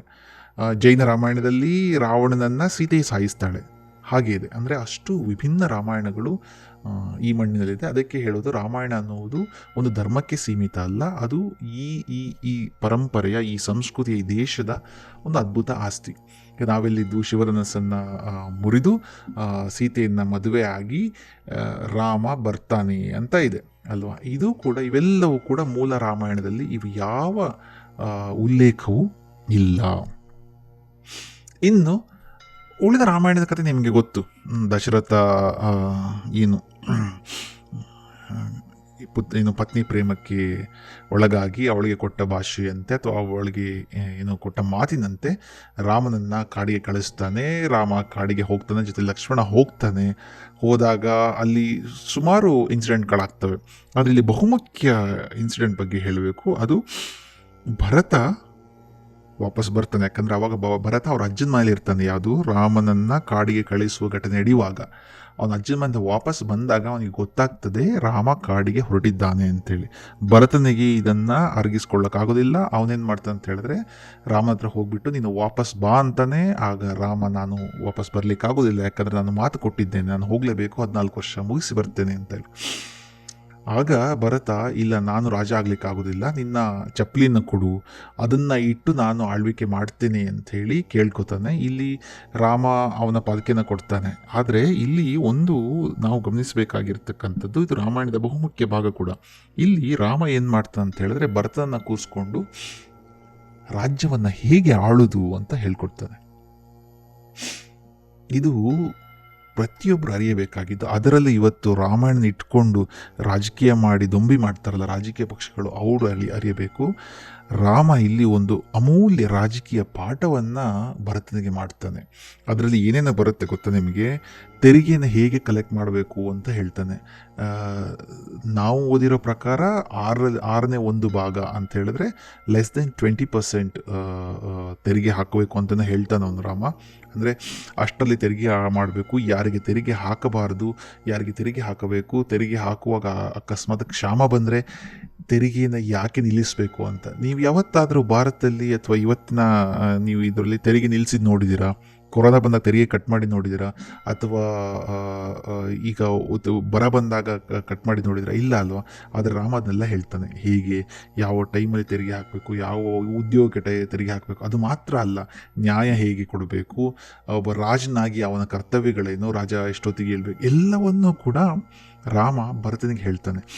ರಾಮಾಯಣದ ಉದ್ದೇಶವೇ ಇದು. ರಾಮಾಯಣದ ಉದ್ದೇಶ ರಾಮನ ಮುಖಾಂತರ ಒಬ್ಬ ರಾಜ ಹೇಗಿರಬೇಕು, ಒಬ್ಬ ವ್ಯಕ್ತಿ ಹೇಗಿರಬೇಕು, ಒಬ್ಬ ಗಂಡ ಹೇಗಿರಬೇಕು, ಒಬ್ಬ ಅಪ್ಪ ಹೇಗಿರಬೇಕು, ಒಬ್ಬ ಮಗ ಹೇಗಿರಬೇಕು, ಎಲ್ಲವನ್ನು ಕೂಡ ಹೇಳ್ತಾರೆ. ಇದು ಒಂದು ಅದ್ಭುತ ಕೃತಿ. ಇದು ಯಾಕೆ ಅದ್ಭುತ ಅಂದರೆ, ನೀವಲ್ಲಿ ಪ್ರಪಂಚದ ಮೊದಲ ಕಾವ್ಯ ಇದೆಯಲ್ಲ, ಎಪಿಕ್ ಆಫ್ ಗಿಲ್ಗಮೇಶ್, ಅದರಲ್ಲಿ ಎಲ್ಲ ಉಲ್ಟಾ ಇದೆ. ಅಲ್ಲಿ ಗಿಲ್ಗಮೇಶನ್ನು ಎಲ್ಲದವನು ಒಂಥರ ಪಟಿಂಗ ಅವನು, ಆಯಿತಾ. ಆದರೆ ರಾಮಾಯಣ ಹಾಗಲ್ಲ. ರಾಮಾಯಣದಲ್ಲಿ ಈ ಎಲ್ಲ ಮೊದಲು ಬಂದಿರತಕ್ಕಂಥ ಎಲ್ಲ ಕಾವ್ಯಗಳಿಗಿಂತ ರಾಮಾಯಣ ವಿಶೇಷ ಆಗ್ತದೆ. ಯಾಕಂದರೆ ರಾಮಾಯಣದಲ್ಲಿ ಒಂದು ಪಾತ್ರದ ಮೂಲಕ ಒಬ್ಬ ಒಳ್ಳೆಯ ವ್ಯಕ್ತಿ ಹೇಗಿರಬೇಕು ಅಂತ ಹೇಳಿದ್ದಾರೆ. ಅದ್ಭುತ. ಇದು ಮೂಲ ರಾಮಾಯಣದಲ್ಲಿ ಇದೆ. ಅದಾದ ಮೇಲೆ ಅವನು ಏನು ಸೀತಾಪರಣ ಆಗ್ತದೆ, ರಾವಣ ಸಂಹಾರ ಆಗ್ತದೆ, ಎಲ್ಲ ಆಗಿಬಿಟ್ಟು ಅವನು ವಾಪಸ್ಸು ಅಯೋಧ್ಯೆಗೆ ಬರ್ತಾನೆ, ವಿಭೀಷಣನಿಗೆ ಪಟ್ಟಾಭಿಷೇಕ ಮಾಡ್ತಾನೆ. ಇವೆಲ್ಲ ಕಥೆಗಳು ಕೂಡ ಮೂಲ ರಾಮಾಯಣದಲ್ಲಿ ಇದೆ. ಉತ್ತರಾಖಂಡ ಇಲ್ಲ, ಅಲ್ಲಿಗೆ ಬಂದಾದಮೇಲೆ ಮುಗೀತು ರಾಮಾಯಣದ ಕತೆ. ರಾಮ ಕಾಡಿಗೆ ಹೋಗೋದ್ರಿಂದ ಶುರುವಾಗಿದ್ದು ಅವನು ವಾಪಸ್ ಬಂದು ಪಟ್ಟಾಭಿಷೇಕ ಆದಮೇಲೆ ಮುಗೀತು. ಈಗ ಬಾಲಕಾಂಡ ಯಾವಾಗ ಸೇರಿಕೊಳ್ತು ಅಂತ ಹೇಳಿದ್ರೆ ನಿಮಗೆ ಆಶ್ಚರ್ಯ ಆಗ್ಬೋದು. ಬಾಲಕಾಂಡ ತುಂಬ ಇತ್ತೀಚಿನದು ಅಂತ ಹೇಳಿದ್ರೆ ಮೌರ್ಯರ ಕಾಲದ ನಂತರ ಸೇರಲ್ಪಟ್ಟಿದ್ದು. ಯಾವಾಗ ಅಂತ ಹೇಳಿದ್ರೆ, ಈಗ ನಾವು ಭಾಳಷ್ಟು ಪಂಡಿತರು ಹೇಳೋದು ಅದನ್ನು ಸೇರಿಸಿದ್ದು ಈ ಒಬ್ಬ ಇದನ್ನಲ್ಲ ಎಲ್ಲ ಪುಷ್ಯಮಿತ್ರ ಶುಂಗ, ಅವನ ಕಾಲದಿಂದ ಹಿಡಿದು ಗುಪ್ತರ ಕಾಲದಲ್ಲಿ. ಅದುವರೆಗೆ ವೈಷ್ಣವ ಪದ್ಧತಿ ಕೂಡ ಭಾರತದಲ್ಲಿ ಅಷ್ಟು ಇರಲಿಲ್ಲ. ವೇದಗಳಲ್ಲಿ ಕೂಡ ವಿಷ್ಣು ಏನು ಅಷ್ಟೇನು ಸಿಗ್ನಿಫಿಕೆಂಟ್ ಗಾಡ್ ಅಲ್ಲ. ಇನ್ನೂ ಹೇಳಬೇಕಂತ ಹೇಳಿದ್ರೆ ಈ ದಶಾವತಾರ ಇದೆಯಲ್ಲ, ವಿಷ್ಣುವಿನ 10 ಅವತಾರಗಳು, ಅವು ಕೂಡ ನಿಮಗೆ ವೇದಗಳಲ್ಲಿ ಸಿಗೋದಿಲ್ಲ. ನಿಮಗೆ ಅದು ಸಿಗೋದು ಕೂಡ ಈ ಪೋಸ್ಟ್ ಮೌರ್ಯನ್ ಟೈಮಲ್ಲಿ, ಅಂದರೆ ಮೌರ್ಯರ ನಂತರ ಬರ್ತಕ್ಕಂಥ ಸಮಯದಲ್ಲಿ. ಅದೇನು ಮೊದಲನೇ ಶತಮಾನದಿಂದ ಒಂದು 6-7ನೇ ಶತಮಾನದವರೆಗೆ ಭಾಳಷ್ಟು ಸೇರ್ಕೊಳ್ತಾ ಹೋಯಿತು. ಇದೆಲ್ಲದಕ್ಕೂ ಕಾರಣ ಒಂದು ಪುಷ್ಯಮಿತ್ರ ಶುಂಗ, ಅವನ ಮಗ ಅಗ್ನಿಮಿತ್ರ, ಅದಾದ ಮೇಲೆ ಬಂದಿರತಕ್ಕಂಥ ಗುಪ್ತರು. ಇವರೆಲ್ಲ ಗುಪ್ತರೇ ವೈಷ್ಣವ ದೊರೆಗಳೇ. ಇವರ ಟೈಮಲ್ಲಿ ಇರುವ ಏನು ಎಪಿಕ್ ಇತ್ತಲ್ಲ, ಅದುವರೆಗೆ ರಾಮಾಯಣ ಬಹಳ ಪ್ರಸಿದ್ಧ ಗ್ರಂಥ. ಅವರು ಅದನ್ನು ಏನು ಮಾಡಿದ್ರೆ ಅದಕ್ಕೆ ಇವ್ರಿಗೆ ಬೇಕಾಗಿದ್ದೆಲ್ಲ ಸೇರಿಸ್ಬಿಟ್ಟು ಇನ್ನಷ್ಟು ಅವರ ಪ್ರಾಪಗಂಡವನ್ನು ಹಚ್ತಾರೆ. ಹೇಳಿದ್ಲ, ಮೂಲ ರಾಮಾಯಣಕ್ಕೆ ನಾವು ಚ್ಯುತಿ ಕೊಟ್ಟಂಗಾಗುತ್ತೆ. ಯಾಕಂದರೆ ಮೂಲ ರಾಮಾಯಣದಲ್ಲಿ ಅವನು ವಿಷ್ಣುವಿನ ಅವತಾರ ಅಂತ ಹೇಳಿಯೇ ಇಲ್ಲ ಅಲ್ವಾ. ಮೂಲ ರಾಮಾಯಣದಲ್ಲಿ ರಾಮ ಒಬ್ಬ ಬಹಳ ಶಕ್ತಿಶಾಲಿ ಅಥವಾ ಪ್ರಭಾವಶಾಲಿ ವ್ಯಕ್ತಿ ಅನ್ನೋದನ್ನು ಹನುಮಂತನ ಬಾಯಿಂದ ಹೇಳಿಸ್ತಾರೆ, ವಿಭೀಷಣನ ಕೈಲಿ, ಎಲ್ಲರ ಕೈಲಿ ಹೇಳಿಸ್ತಾರೆ. ಆದರೆ ಇಲ್ಲಿಯೂ ಕೂಡ ಆತ ವಿಷ್ಣುವಿನ ಅವತಾರ ಅಂತ ಹೇಳೋದಿಲ್ಲ.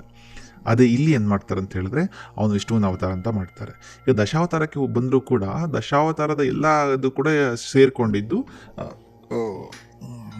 ಈ ಶುಂಗರ ಅಥವಾ ಗುಪ್ತರ ಕಾಲದ ಘಟ್ಟದಲ್ಲಿ. ಇದು ಯಾಕೆ ಅಂತ ಹೇಳಿದ್ರೆ ನಾವು ಹಿಂದಿನ ಪ್ರವಚನದಲ್ಲಿ ಹೇಳಿದ್ದು ಪುಷ್ಯಮಿತ್ರ ಶುಂಗ ಅವನು ಎಂಥ ಕಿಲಾಡಿ ಅಂತ ಹೇಳಿ ಅಂತ. ಅವನು ಕೊನೆಯ ಮೌರ್ಯರ ರಾಜನನ್ನು ಮೋಸದಿಂದ ಕೊಂದು ಅವನು ಬಂದ. ಅವನು ಯಾವ ವರ್ಣ ಅಂತ ಇಲ್ಲಿಲ್ಲ, ಆದರೆ ಅವನು ತಾನು ಬ್ರಾಹ್ಮಣ ಅಂತ ಹೇಳ್ಕೊಂಡಾದ್ಮೇಲೆ ಅವನ ಕಾಲ್ಘಟ್ಟದಲ್ಲಿ ಬಹಳಷ್ಟು ಕೃತಿಗಳು ಬರೆಯಲ್ಪಟ್ಟು ಪುರಾಣಗಳು ರಚನೆ ಆಗಿದ್ದು ಕೂಡ ಶುಂಗರ ನಂತರ ಕಾಲಘಟ್ಟದಲ್ಲಿ, ಗುಪ್ತರ ಕಾಲಘಟ್ಟದಲ್ಲಿ. ಹಾಗಾಗಿ ಇವತ್ತು ನಾವು ಏನು ಭಾರತದಲ್ಲಿ ಏನು ಧರ್ಮಗಳ ಏನು ಸನಾತನ ಅದು ಅಂತ ಹೊಡೆದಾಡ್ತೀವಲ್ಲ, ಇವು ಯಾವ ವೇದಗಳ ಮೇಲೆ ಕೂಡ ಅಲ್ಲ ಅಥವಾ ಉಪನಿಷತ್ತುಗಳ ಮೇಲೆ ಅಲ್ಲ, ಇವೆಲ್ಲವೂ ಬಂದಿರೋದು ಇವತ್ತಿನದ್ದು. ನಾವು ಹೇಳ್ತಾ ಇರೋದು ಇವತ್ತಿನ ಹೊಡೆದಾಟದ ಮಂದಿ ಇದ್ದಾರಲ್ಲ, ಅವರೆಲ್ಲರ ಬೇಸಿಸು ಈ ಪುರಾಣಗಳ ಮೇಲೆ. ಪುರಾಣಗಳು ಕೂಡ ಅದ್ಭುತ ಗ್ರಂಥಗಳೇ, ಅದರಲ್ಲಿ ಯಾವುದೇ ಥರದ ಇದಿಲ್ಲ. ಆದರೆ ಪುರಾಣಗಳಲ್ಲಿ ಸ್ವಲ್ಪ ಪ್ರಾಪಕಂಡ ಬರಲಿಕ್ಕೆ ಶುರುವಾಯಿತು. ಯಾಕಂದರೆ ರಾಜನೇ ದೇವರ ಅವತಾರ ಅನ್ನೋದನ್ನು ಶುಂಗ ಸೇರಿಸ್ಬಿಟ್ಟ ಅಲ್ಲಿ. ಅವನು ಪ್ರತಿ ರಾಜರು ಕೂಡ ದೇವರ ಅವತಾರ ಅನ್ನೋದು, ದೇವರ ಪ್ರತಿನಿಧಿ ಅನ್ನೋದು. ಅದಾದ ಮೇಲೆ ರಾಜನ ಆಸ್ಥಾನದಲ್ಲಿರ್ತಕ್ಕಂಥ ಪಂಡಿತರು ಬರೆಯೋಕ್ಕೆ ಶುರು ಮಾಡಿದ್ರು, ರಾಜ ಪ್ರತ್ಯಕ್ಷ ದೇವತಾ ಅಂಥೇಳಿ. ಹೀಗೆಲ್ಲ ಮಾಡಿಕೊಂಡು ಎಲ್ಲ ರಾಜರು ಕೂಡ ಅವರಿಗೆ ಸರಿಯಾಗಿ ಬೇಳೆ ಬೇಯಿಸ್ಕೊಳ್ಳೋಕೆ ಶುರು ಮಾಡಿದ್ರು. ಇದೆಲ್ಲ ಶುರುವಾಗಿದ್ದು ಶುಂಗನ ಸಮಯದಲ್ಲಿ ಆಯಿತು. ಹಾಗಾಗಿ ರಾಮಾಯಣ ಏನಾಗ್ತಿದೆ ಅಂತ ಹೇಳಿದ್ರೆ, ರಾಮನನ್ನು ದೇವರು ಮಾಡಿದರು, ಅವನನ್ನು ವಿಷ್ಣುವಿನ ಅವತಾರ ಮಾಡಿದರು, ಬಾಲಕಾಂಡಗಳು ಒಂದು. ಇದನ್ನು ನಾವು ಯಾಕೆ ಇವತ್ತು ಹೇಳಬೇಕು ಅಂತ ಹೇಳಿದ್ರೆ, ಉತ್ತರಕಾಂಡ ಇದೆಯಲ್ಲ, ಅದರಲ್ಲಿ ಈ ವರ್ಣ ವ್ಯವಸ್ಥೆಯ ಬಗ್ಗೆ ಅವ್ರಿಗೆ ಬೇಕಾದಂಗೆ ಹೇಳ್ಕೊಂಬಿಟ್ರು. ಯಾಕಂದರೆ ನಾವು ಹೇಳಿದ ಹಿಂದಿನ ಪ್ರವಚನದಲ್ಲಿ ಪುಷ್ಯಮಿತ್ರ ಶುಂಗ ವರ್ಣ ವ್ಯವಸ್ಥೆಯನ್ನು ಜಾರಿಗೆ ತಂದ. ಅದಾದ ಮೇಲೆ ಗುಪ್ತರ ಕಾಲದಲ್ಲಿ ವರ್ಣ ವ್ಯವಸ್ಥೆ ರಿಜಿಡ್ ಆಯಿತು ಅಂತ ಹೇಳಿದ್ರೆ, ಬ್ರಾಹ್ಮಣ ಶ್ರೇಷ್ಠ, ಕ್ಷತ್ರಿಯ ವೈಶ್ಯರು ಶ್ರೇಷ್ಠರು, ಆಮೇಲೆ ಶೂದ್ರ ಶ್ರೇಷ್ಠ ಅಲ್ಲ, ಅದಾದ ಮೇಲೆ ದಲಿತರು ಅಂತ ಹೇಳಿದ್ರು. ಇದು ಯಾಕಂತೇಳಿದ್ರೆ ಅವ್ರಿಗೆ ಬೇಕಾದ ರೀತಿಯಲ್ಲಿ ಜನರನ್ನು ಶೋಷಣೆ ಮಾಡಲು ಬೇಕಿತ್ತು. ಹಾಗಾಗಿ ಉತ್ತರಕಾಂಡವು ಆವಾಗ ಬರೆಯಲ್ಪಟ್ಟಿತ್ತು. ಉತ್ತರಕಾಂಡದಲ್ಲೇ ಬರುವ ಕತೆ ಶಂಭೂಕ ವಧೆ. ಶಂಭೂಕ ಅನ್ನುವ ಒಬ್ಬ ಶೂದ್ರ ತಪಸ್ಸು ಮಾಡ್ದ. ಆವಾಗ ಬ್ರಾಹ್ಮಣ ಹೋಗಿ ರಾಮನಿಗೆ ಕಂಪ್ಲೇಂಟ್ ಮಾಡ್ತಾನಂತೆ, ಅವನು ಏನು ತಪಸ್ಸು ಮಾಡಿದ ನನ್ನ ತಪಶಕ್ತಿ ಕಮ್ಮಿ ಆಗ್ತದೆ, ನನಗೆ ದೈವ ದರ್ಶನ ಆಗ್ತಿಲ್ಲ ಅಂತ. ಆಗ ರಾಮ ಬಂದು ಶಂಭೂಕನ ವಧೆ ಮಾಡಿದ ಅಂತೇಳಿ. ಇದು ಕೂಡ ಮೂಲ ರಾಮಾಯಣದಲ್ಲಿ ಇಲ್ಲ. ಉತ್ತರಕಾಂಡ ಆಮೇಲೆ ಸೇರಿಸಲ್ಪಟ್ಟಿತ್ತು. ಯಾಕಂತೇಳಿದ್ರೆ ಉತ್ತರಕಾಂಡದಲ್ಲಿ ನಿಮಗೆ ಬೇಕಾಗಿದ್ದೆಲ್ಲ ಹೇಳ್ಬೋದು. ಸೀತೆಯನ್ನು ಕಾಡಿಗಟ್ಟಿದ್ದು ಎಲ್ಲ, ಅಂದರೆ ಸ್ತ್ರೀಯನ್ನು ಹೀಗೆ ನೋಡ್ಕೋಬೇಕು. ಅಗಸನ ಕತೆ ಕೂಡ ಬರೋದು ಉತ್ತರಕಾಂಡದಲ್ಲಿ. ಅಂದರೆ ಇವೆಲ್ಲ ಲೇಟರ್ ಪೀರಿಯಡಲ್ಲಿ, ಯಾವುದು ಶುಂಗ ಮತ್ತು ಇವರ ಗುಪ್ತ ಟೈಮಲ್ಲಿ ಶೋಷಣೆಗಳ ಶುರುವಾದವಲ್ಲ, ಆವಾಗ ಅದನ್ನು ಜಸ್ಟಿಫೈ ಮಾಡಲಿಕ್ಕೆ, ನಾವು ಮಾಡೋದನ್ನ ಸರಿ ಅಂತ ಮಾಡಲಿಕ್ಕೆ ಆವಾಗ ಇದ್ದ ಒಂದು ಅದ್ಭುತ ಕಾವ್ಯ ರಾಮಾಯಣಕ್ಕೆ ಇವರು ಸ್ವಲ್ಪ ತಿರುಚಿ ಕಥೆಯನ್ನು ಸೇರಿಸ್ತಾರೆ. ಇದು ನಾವು ಹೇಳಿದ್ರೆ ನಾವು ವಿಲನ್ ಆಗ್ತೀವಿ, ಆದರೆ ನಾವು ಹೇಳಲೇಬೇಕು. ಯಾಕಂತ ಹೇಳಿದ್ರೆ ಜನಕ್ಕೆ ಮೂಲ ರಾಮಾಯಣ ಗೊತ್ತಿರಬೇಕು. ಮೂಲ ರಾಮಾಯಣ ಒಂದು ಅದ್ಭುತ ಕಾವ್ಯ. ಮೂಲ ರಾಮಾಯಣಕ್ಕೆ ಯಾವುದೇ ನೀವು ಇದನ್ನು ರಾಮ ಇಂಥದ್ದು ಅದು ಇದು ಅಂತ ಹೇಳೋದು ತಪ್ಪು. ಯಾಕಂತ ಹೇಳಿದ್ರೆ ಆ ಅದ್ಭುತ ಕಾವ್ಯವನ್ನು ತಮಗೆ ಬೇಕಾದಂಗೆ ಬಳಸಿಕೊಂಡಿದ್ದು ಎಲ್ಲರೂ ಮಾಡಿದ್ದಾರೆ. ಇದು ಇವತ್ತಿನ ದಿನದಲ್ಲ. ಇವತ್ತು BJP ಮಾಡ್ತಾಯಿದೆ, RSS ಮಾಡ್ತಾಯಿದೆ, ಕಾಂಗ್ರೆಸ್ ಮಾಡ್ತಾಯಿದೆ, ಸಮಾಜವಾದಿ ಪಾರ್ಟಿ ಮಾಡ್ತಿದೆ ಅಂತ ಹೇಳೋದಲ್ಲ. ಇವತ್ತಿನ ಪಾರ್ಟಿಗಳಲ್ಲ, ಇದ್ರ ಹಿಂದಿನ ಎಲ್ಲ ರಾಜರು ಕೂಡ ರಾಮಾಯಣವನ್ನು ತಮಗೆ ಬೇಕಾದ ಹಾಗೆ ಬಳಸಿಕೊಂಡ್ರು. ನಮ್ಮ ಪ್ರಕಾರ ಇದು ತಪ್ಪು. ಯಾಕಂದರೆ ಅದು ಒಂದು ಅದ್ಭುತ ಕಾವ್ಯವನ್ನು ನಿಮ್ಮ ರಾಜಕೀಯ ಅಸ್ತ್ರ ಮಾಡ್ಕೊಳ್ಳೋದು ಎಷ್ಟು ಸರಿ? ಪುಷ್ಯಮಿತ್ರ ಶುಂಗ ಅವತ್ತು ಮಾಡಿದ್ದು ಅದೇ. ಅವನ ರಾಜಕೀಯ ಅಸ್ತ್ರ ಮಾಡ್ಕೊಂಡ. ಅವನು ಪುರಾಣಗಳನ್ನು ಬರೆಸ್ದ. ಪುರಾಣದಲ್ಲಿ ಅವನು ಹೇಳ್ದ, ಅವನೇ ಅವತಾರ ಅಂತ ಹೇಳ್ದ. ಅಗ್ನಿಮಿತ್ರನು ಅದನ್ನೇ ಮಾಡ್ದ. ರಾಜನನ್ನ ಕ್ವಶನ್ ಮಾಡಬಾರ್ದು ಅಂತ ಹೇಳಿದ್ರು. ಅದಾದ ಮೇಲೆ ಗುಪ್ತರಂತೂ ಮೇಲಿಂದ ಮೇಲೆ ಕಾವ್ಯಗಳನ್ನೇ ಬರೆಸಿದ್ರು. ಎಲ್ಲ ಕಾವ್ಯಗಳಲ್ಲೂ ಕೂಡ ಅದನ್ನೇ ಹೇಳಿದ್ರು. ಇನ್ಫ್ಯಾಕ್ಟ್ ನೀವು ಏನು ಅಯೋಧ್ಯ ಅಂತ ಹೇಳ್ತಿರಲ್ಲ, ಇವತ್ತಿನ ಅಯೋಧ್ಯೆ ಜಾಗ ಇಲ್ಲಿದೆ ಅಂತ, ಅದು ಕೂಡ ಶುಂಗರ ಮತ್ತು ಗುಪ್ತರ ಕಾಲದಲ್ಲಿ ಬಂದಿರತಕ್ಕಂಥ ರೆಫರೆನ್ಸು. ಎಲ್ಲರೂ ಕೂಡ ತಮಗೆ ಬೇಕಾದ ರೀತಿಯಲ್ಲಿ ರಾಮಾಯಣವನ್ನು ಶೋಷಣೆ ಮಾಡಿದರು, ಎಕ್ಸ್ಪ್ಲಾಯ್ಟ್ ಮಾಡಿದರು ಅಂತ ನಾವು ಹೇಳಲಿಕ್ಕೆ ಹಿಂಜರಿಕೆ ಇಲ್ಲ. ಯಾಕಂದರೆ ಇದು ರಾಮಾಯಣಕ್ಕೆ ಆದ ಬಹುದೊಡ್ಡ ಅನ್ಯಾಯ. ಹೌದು, ಈಗ ಸೇರಿಸಿದ್ರು, ಎಲ್ಲವೂ ಮಾಡಿದರು ಅಂತ ಇಟ್ಕೊಳ್ಳುವ, ಅದನ್ನು ರಾಜಕೀಯಕ್ಕೆ ಯಾಕೆ ಬಳಸ್ತೀರಾ? ಒಂದು ಮಹಾಕಾವ್ಯವನ್ನು ನಿಮ್ಮ ರಾಜಕೀಯಕ್ಕೆ ಬಳಸಿದರೆ ನೀವು ಆ ಕಾವ್ಯಕ್ಕೆ ಕೊಡುವ ಗೌರವ ಎಲ್ಲಿ ಹೋಯಿತು ಅಲ್ಲ? ಇವತ್ತು ಏನಾಗಿದೆ ಅಂತ ಹೇಳಿದ್ರೆ, ಬಾಲರಾಮನನ್ನೇ ಒಂದು ಇನ್ನು ನಿಮ್ಮ DP ಮಾಡಿಕೊಂಡು ಎಲ್ಲರಿಗೂ ಬೈಯೋರೊಂದು ಗುಂಪೆ ಬಂದ್ಬಿಟ್ಟಿದೆ. ಮೂಲದಲ್ಲಿ ಬಾಲರಾಮನ ಉಲ್ಲೇಖವೇ ಇರಲಿಲ್ಲ. ಅಂಥದ್ರಲ್ಲಿ ನೀವು ಬಾಲರಾಮ ಅಂತ ಮಾಡಿದ್ರಿ. ಬಾಲರಾಮ ಮಾಡಿ ಅವನಿಗೊಂದು ರೂಪವನ್ನು ಕೊಟ್ಟರೆ, ರೂಪ ಕೊಟ್ಟು ಆ ರೂಪ ಒಳ್ಳೆಯದೆ. ಯಾಕಂತೇಳಿದ್ರೆ ರಾಮಾಯಣ ಆಗಿದ್ದೇ ಹಾಗೆ, ಪ್ರತಿಯೊಂದನ್ನು ಸೇರ್ತಾ ಹೋಗಬೇಕು. ಭಾರತದ ಸಂಸ್ಕೃತಿ ಹಾಗೆ, ಇಲ್ಲಿ ಯಾವ ಕಾವ್ಯಗಳು ಕೂಡ ಒಂದೇ ಥರ ಇರಲಿಲ್ಲ. ಕಾಲಕ್ರಮೇಣ ಅದಕ್ಕೆ ಬೇರೆ ಬೇರೆದು ಸೇರ್ತಾ ಬಂದಿದೆ. ಅಂತಹ ಸಮಯದಲ್ಲಿ ನೀವು ಕೂಡ ಏನು ಜನ ಏನು ಮಾಡಿದ್ರು, ಬಾಲರಾಮನನ್ನು ಮಾಡಿದರು, ಅವನಿಗೊಂದು ರೂಪ ಕೊಟ್ಟೆಲ್ಲ ಮಾಡಿದರು, ಅದು ಸರಿ. ಆದರೆ ಇವತ್ತು ಅದೇ ಬಾಲರಾಮನ ಡಿ ಪಿ ಇಟ್ಕೊಂಡ್ಬಿಟ್ಟು ಕೆಟ್ಟದಾಗಿ ಬೈತಾರಲ್ಲ, ಆವಾಗ ತುಂಬ ಬೇಸರ ಆಗ್ತದೆ. ಯಾಕಂತ ಹೇಳಿದ್ರೆ ಒಂದು ಪರಂಪರೆಗೆ ಅವಮಾನ ಮಾಡಿದಂತೆ, ಒಂದು ಪರಂಪರೆಗೆ ದ್ರೋಹ ಮಾಡಿದಂತೆ ಅಲ್ವಾ. ಹಾಗಾಗಿ ನೀವು ಇದನ್ನು ಅರಿಯಬೇಕು. ಈಗ ಮತ್ತೆ ವಾಪಸ್ಸು ಹೋದರೆ ಎಲ್ಲಿಗೆ, ರಾಮಾಯಣದ ವಿಷಯಕ್ಕೆ ಹೋದರೆ, ಈ ಪ್ರಾಪಗಂಡದಲ್ಲಿ ಏನೇನನ್ನು ಸಾಧಿಸಿದರು ಅಂಥೇಳಿ, ಮೊದಲಿಗೆ ವಿಷ್ಣು ಅನ್ನುವ ಒಂದು ಲಿಂಕನ್ನು ರಾಮನಿಗೆ ಕೊಟ್ಟರು. ಯಾಕೆ ಕೊಟ್ಟರು ಅಂತ ಹೇಳಿದ್ರೆ ವೈಷ್ಣವ ಮೂಮೆಂಟ್ಗೆ ಬೆಲೆ ಬರಬೇಕಿತ್ತು ಅಲ್ವಾ. ಹಾಗಾಗಿ ಅವರು ಅದನ್ನು ಮಾಡಿದರು. ಎರಡನೇದು, ಅವನಿಗೆ ಒಂದು ಬಾಲ್ಯವನ್ನು ಕೊಟ್ಟರು, ಅವನಿಗೆ ಗುರುಗಳು ಅಂತ ವಿಶ್ವಾಮಿತ್ರನ ಮಾಡಿದರು. ಆಮೇಲೆ ವಶಿಷ್ಠರನ್ನಲ್ಲಿ ತಂದರು, ಗೌತಮ ಋಷಿಗಳನ್ನು ತಂದಾದ ಮೇಲೆ ಅಹಲ್ಯ ಕಥೆನೂ ಬರಬೇಕಾಯಿತು. ಅಹಲ್ಯ ಕಥೆಯನ್ನು ತೊಗೊಂಬಂದರು. ಆಮೇಲೆ ಏನಾಯಿತು ಅಂತ ಹೇಳಿದ್ರೆ, ಇವನಿಗೆ ರಾಮ ಬಾಲ್ಯದಲ್ಲಿ ಇದೆಲ್ಲ ಮಾಡಿದ ಅಂತ ಹೇಳಿದರು. ಆಮೇಲೆ ಸ್ವಯಂವರನ ತಂದರು. ಅಂದರೆ ತುಂಬ ವಿಷಯಗಳನ್ನು ಬಾಲಕಾಂಡದ ಮೂಲಕ ಜನರಿಗೆ ಹೇಳಲು ಪ್ರಯತ್ನ ಪಡ್ತಾರೆ. ಅದರಲ್ಲಿ ರಾಜರ ಸ್ವಾರ್ಥವೂ ಇತ್ತು, ಅಲ್ಲಿನ ಕೆಲವು ವರ್ಗದವರ ಸ್ವಾರ್ಥವೂ ಇತ್ತು ಅಲ್ವಾ. ಈಗ ಅಲ್ಲಿ ಇನ್ನೊಂದು ಅಂಶವನ್ನು ನೋಡಬೇಕು ನಾವು. ಬಾಲಕಾಂಡ ಬಂದಿದ್ದು ಯಾವಾಗ ಅಂತ ಹೇಳಿದ್ವಿ, ಈ 1ನೇ ಶತಮಾನ 2ನೇ ಶತಮಾನ ಅಂತಂದರೆ ಶುಂಗರ ಕಾಲಘಟ್ಟದಲ್ಲಿ, ಅದರ ನಂತರದ ಗುಪ್ತರ ಕಾಲಘಟ್ಟದಲ್ಲಿ, ಅಥವಾ ಅದರ ನಂತರ ಬಂದಿರತಕ್ಕಂಥ ಸಮಯದಲ್ಲಿ ಅಂತ ಹೇಳಿದ್ವು ಅಲ್ವಾ. ಈಗ ಅಲ್ಲಿ ರಾಮನ ಹುಟ್ಟಿಗೆ ಕಾರಣದ ಋಷಶೃಂಗ ಇದ್ದಾನಲ್ಲ, ಆ ಕಥೆಯೂ ಕೂಡ ವಿಶೇಷವೇ. ಯಾಕಂದರೆ ನಾವು ಕತೆ ಹೇಳಿದ್ವಲ್ಲ, ಋಷಶೃಂಗ ಹೀಗಿದ್ದ, ಅವ್ರ ತಂದೆ ವಿಭಾಂಡಕರು ಹೀಗೆ ಮಾಡಿದ್ರು ಅಂತ. ಇದು ಕೇವಲ ಇದನ್ನೆಲ್ಲ ಕೇಳಿದಾಗಿದೆ ಅಂತ ಬೌದ್ಧರಿಗೆ ಅನಿಸುತ್ತೆ. ಯಾಕಂದರೆ ಬೌದ್ಧರಲ್ಲಿ ಜಾತಕ ಕಥೆಗಳು ಅಂತ ಇದೆ. ಅದರಲ್ಲಿ ಒಂದು ಕತೆ ನಳಿನಕ ಜಾತಕ ಅಂತಿದೆ. ಅದರಲ್ಲೂ ಒಂದು ಕತೆ ಬರ್ತದೆ, ಬೋಧಿಸತ್ವ ಇರ್ತಾನಲ್ಲ, ಅವನು ಇಸಿಸಿಂಗ, ಅವನ ಮಗ ಅಥವಾ ಅವನೇ ಅನಿಸುತ್ತೆ, ಇಸಿಸಿಂಗ ಅನ್ನೋ ಒಂದು ಕತೆ ಬರ್ತದೆ. ಇಸಿಸಿಂಗನನ್ನು ಅವ್ರ ತಂದೆ ಇದೇ ಥರನೇ ಜನ್ಮ ಮಾಡಿದ್ದು. ಅದು ಹಿಮಾಲಯದಲ್ಲಿ ಅಂತ ಇದೆ. ಹಿಮಾಲಯದಲ್ಲಿ ಇದ್ದಾಗ ಅಲ್ಲಿ ಏನು ಯಾರೋ ಸುಂದರ ಕನ್ಯೆಯನ್ನು ನೋಡಿ ಅವ್ರ ತಂದೆಗೆ ಸ್ಖಲನ ಆದಾಗ ಅದನ್ನು ಜಿಂಕೆ ಸೇವನೆ ಮಾಡಿ ಅಲ್ಲಿಂದ ಒಂದು ಮಗು ಹುಡ್ತದೆ. ಕೂಡಿತ್ತು, ಜಿಂಕೆ ಥರ ಕೂಡಿದ್ದರಿಂದ ಇಸಿಸಿಂಗ ಅಂತ ಕರೆದ್ರು. ಹಾಗೀಗೆ ಅಂತೆಲ್ಲ ಕತೆ ಇದೆ. ಅವನ ಹೆಸರು ಇಸಿಸಿಂಗ ಅಂತಿದೆ. ಅವನು ಆಮೇಲೆ ಈ ಕತೆ ಹೇಗಿದೆ ಅಂತ ಹೇಳಿದ್ರೆ, ಈ ಋಷಶೃಂಗನ ಕತೆ ಎಕ್ಸಾಕ್ಟ್ ಅದೇ ಥರನೇ ಇದೆ. ಈಗ ನೀವು ಕಾಲಘಟ್ಟ ನೋಡಿದ್ರೆ ಜಾತಕ ಕಥೆಗಳು ಬಂದಿದ್ದು, ಹೌದು, ಜಾತಕ ಕಥೆಗಳು ಬಂದಿದ್ದು ಮೂಲ ರಾಮಾಯಣದ ನಂತರ, ಅದರಲ್ಲಿ ಯಾವುದೇ ಥರ ಡೌಟ್ ಇಲ್ಲ. ಆದರೆ ಈ ಜಾತಕ ಕಥೆಗಳು ಬಂದಿದ್ದು ಬಾಲಕಾಂಡಕ್ಕಿಂತ ಮುಂಚೆ. ಈಗ ನಿಮ್ಗೆ ಅರ್ಥ ಆಗಿರ್ಬೋದಲ್ವ. ಅಂದರೆ ಒಂದಷ್ಟು ಜನ ಇದ್ದರು, ಅವ್ರೇನು ಮಾಡಿದರು, ಆ ಟೈಮಲ್ಲಿ ಜಾತಕ ಕಥೆಗಳು ಫೇಮಸ್ ಆಗಿದೆ, ರಾಮಾಯಣನೂ ಫೇಮಸ್ ಆಗಿದೆ. ಈಗ ಏನು ಮಾಡಿದ ಪುಷ್ಯಮಿತ್ರ, ಅವನು ಕೊನೆಯ ಮೌರ್ಯದೊರೆಯನ್ನು ಸಾಯಿಸಿಬಿಟ್ಟು ಬಂದ್ಬಿಟ್ಟಿದ್ದಾನೆ. ಈಗ ಅವನಿಗೇನು ಕೆಲಸ, ತಾನು ಎಷ್ಟು ಗ್ರೇಟು ಅಂತ ಜನ ಕೇಳ್ಕೋಬೇಕು. ಮೌರ್ಯ ಸಾಮ್ರಾಜ್ಯದ ಎಲ್ಲರೂ ಕೂಡ ಅಲ್ಲಿ ತನಕ ಮೌರ್ಯರೆಲ್ಲರೂ ಬೌದ್ಧ ಇನ್ಫ್ಲುಯೆನ್ಸ್ಲಿತ್ತು. ಆಗೇನು ಮಾಡಿದ್ರು ಅಂತ ಹೇಳಿದ್ರೆ ಒಂದು ಹೊಸ ಕಥೆಯನ್ನು ಮಾಡಿದರು ಅಂಥೇಳಿ ನಾವು ಹೇಳಲಿಕ್ಕೆ ಆಧಾರಗಳು ಸಿಗ್ತವೆ ಅಲ್ವಾ. ಮೇ ಬಿ ಅಥವಾ ಇದು ಬೇರೆದು ಇರ್ಬೋದು.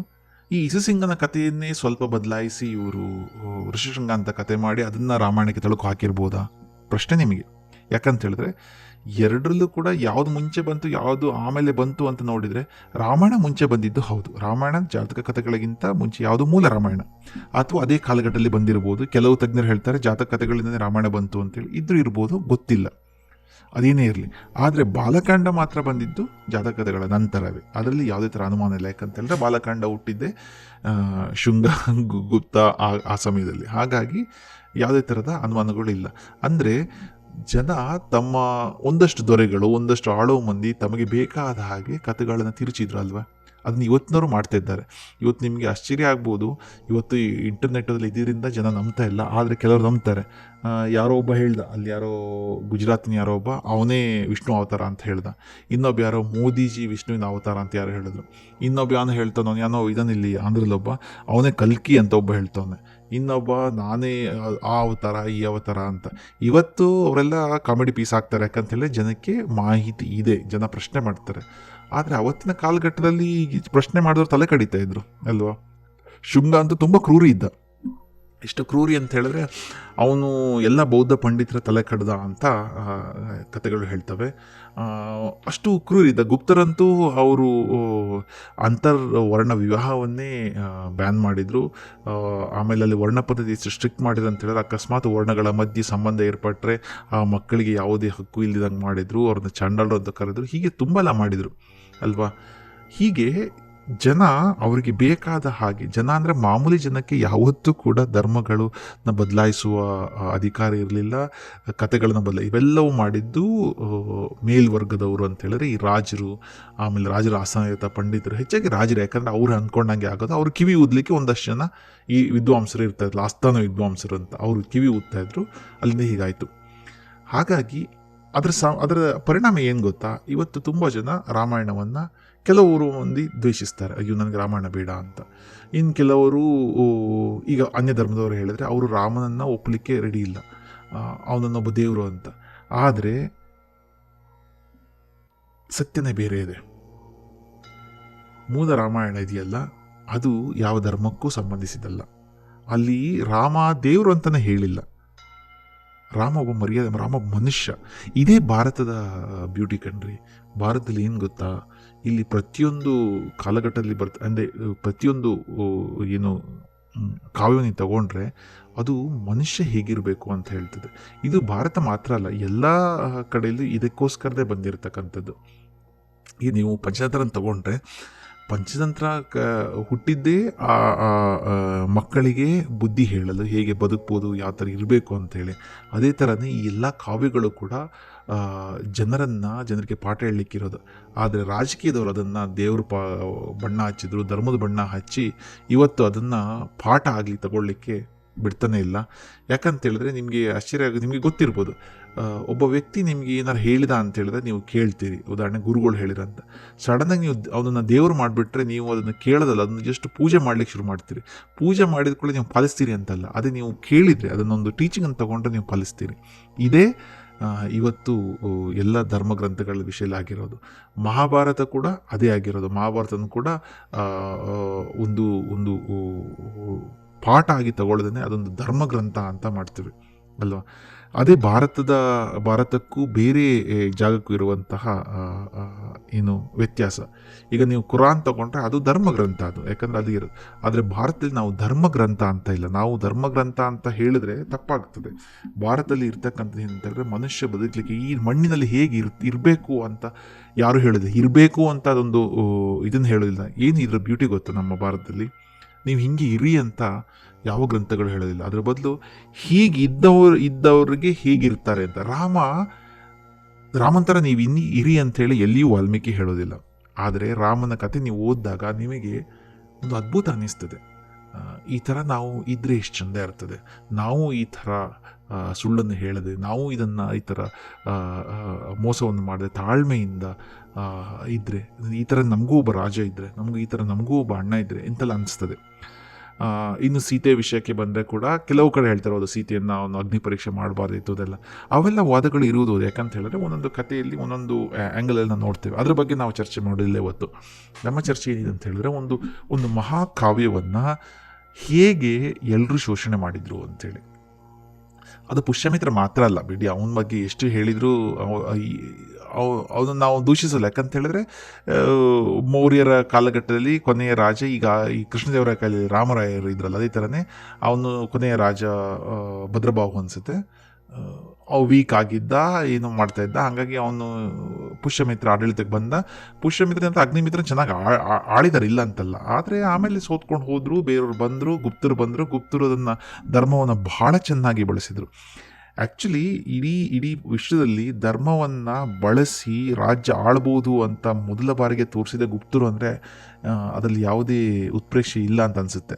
ಯಾಕಂದರೆ ಸೈರಸ್ ಕೂಡ ಅವನು ಧರ್ಮವನ್ನು ಬಳಸಿದ್ದ, ಅವನು ರಾಷ್ಟ್ರೀಯಸಮ್ ಬಳಸಿ ಸೈರಸ್ಸೇ ದೇವರ ಅವತಾರ ಅಂತ ಹೇಳಿ ಜನರಲ್ಲಿ ನಂಬಿಸಿದ್ದ ಅವನು. ಹಾಗಾಗಿ ಅವನು ಆಳ್ದಿದ್ದ, ಅದು ಹೌದು. ಅಥವಾ ಈಜಿಪ್ಟಲ್ಲಿ ಕೂಡ ಫೆರೋಗಳು ಅದನ್ನೇ ಮಾಡಿದರು. ಆದರೆ ಗುಪ್ತರು ಇನ್ನೂ ಸ್ಟ್ರಾಂಗಾಗಿ ಮಾಡಿದರು. ಅದಕ್ಕೆ ಗುಪ್ತ ಎಂಪೈರ್ ತುಂಬ ವರ್ಷ ಉಳಿತು ಭಾರತದಲ್ಲಿ. ಇಷ್ಟೇ ಈ ಪ್ರವಚನ ಉದ್ದೇಶ ಇಷ್ಟೇ. ನಿಮಗೆ ಇರುವುದನ್ನು ಹೇಳೋದು, ಹೇಗೆ ರಾಮಾಯಣ ಎಷ್ಟು ಅದ್ಭುತ ಕಾವ್ಯವಾಗಿತ್ತು, ಅದನ್ನು ಕಾಲಕ್ರಮೇಣ ಜನರು ಹೇಗೆ ಬಳಸ್ಕೊಂಡ್ರು ಅಂತ ಒಂದು. ಆದರೆ ಎರಡನೇದು, ಅದಕ್ಕೆ ಧರ್ಮ ಅಥವಾ ದೇವರ ಬಣ್ಣ ಕಟ್ಬಿಟ್ಟು ನಾವು ಒಂದು ಕಡೆಗೆ, ಒಂದು ಪಂಥಕ್ಕೆ ಸೀಮಿತ ಮಾಡಿಬಿಟ್ವಲ್ವ ಅಂತೇಳಿ. ಈಗ ಯೋಚಿಸಿ ನಿಮಗೀಗ, ರಾಮ ವಿಷ್ಣುವಿನ ಅವತಾರ ಅಲ್ಲ, ರಾಮ ದೇವರು ಅಲ್ಲ ಅಂತ ನೀವು ಒಮ್ಮೆ ನೋಡಿದಾಗ, ರಾಮ ಒಬ್ಬ ಮರ್ಯಾದೆ ಪುರುಷೋತ್ತಮ ನೋಡಿದಾಗ, ನಿಮಗಾಗಲಿ, ನೀವು ಮುಸ್ಲಿಮರಾಗಿರ್ಬೋದು, ಕ್ರಿಶ್ಚಿಯನ್ರಾಗಿರ್ಬೋದು, ಬೌದ್ಧರಾಗಿರ್ಬೋದು, ಯಾರೇ ಆಗಿರ್ಬೋದಲ್ವ, ನಿಮಗೆ ರಾಮಾಯಣ ಯಾವುದೇ ಥರದಲ್ಲಿ ಅಫೆನ್ಸಿವ್ ಅನಿಸೋದೇ ಇಲ್ಲ. ಯಾಕಂತ ಹೇಳಿದ್ರೆ ಒಬ್ಬ ಮನುಷ್ಯನಾಗಿ ಹೇಗಿರಬೇಕು ಅನ್ನೋದನ್ನು ರಾಮಾಯಣ ಬಹಳ ಚೆನ್ನಾಗಿ ಹೇಳುತ್ತೆ ಅಲ್ವಾ? ಎಷ್ಟು ಸುಂದರ ಅಲ್ವಾ? ಇನ್ನು ಯಾರು ಬೇಕಾದ್ರೂ ಹೇಳ್ಬೋದು. ಅದೇ ನೀವು ಅಲ್ಲಿ ವಿಷ್ಣುವಿನ ಅವತಾರ ಅಂತ ಕೊಟ್ಟರೆ, ವಿಷ್ಣುವನ್ನು ಒಪ್ಪೋದೇ ಇರೋರು ಹೇಗೆ ನೋಡ್ಬೋದು. ಅಥವಾ ಅಲ್ಲಿ ದೇವರ ಪಾತ್ರ ಕೊಟ್ಕೊಡ್ಲೆ, ದೇವರು ಮಾಡಿದ್ದೆಲ್ಲ ಸರಿ, ಈಗ ನೋಡಿ ದೇವರು ಮಾಡಿದ ತಪ್ಪು ಅಂತ ಯಾರು ಹೇಳೋದಿಲ್ಲಲ್ಲ. ಅದೇ ಮನುಷ್ಯನಾಗಿ ಕೊಟ್ಟರೆ ನೀವು ಪ್ರಶ್ನೆ ಮಾಡ್ಬೋದು.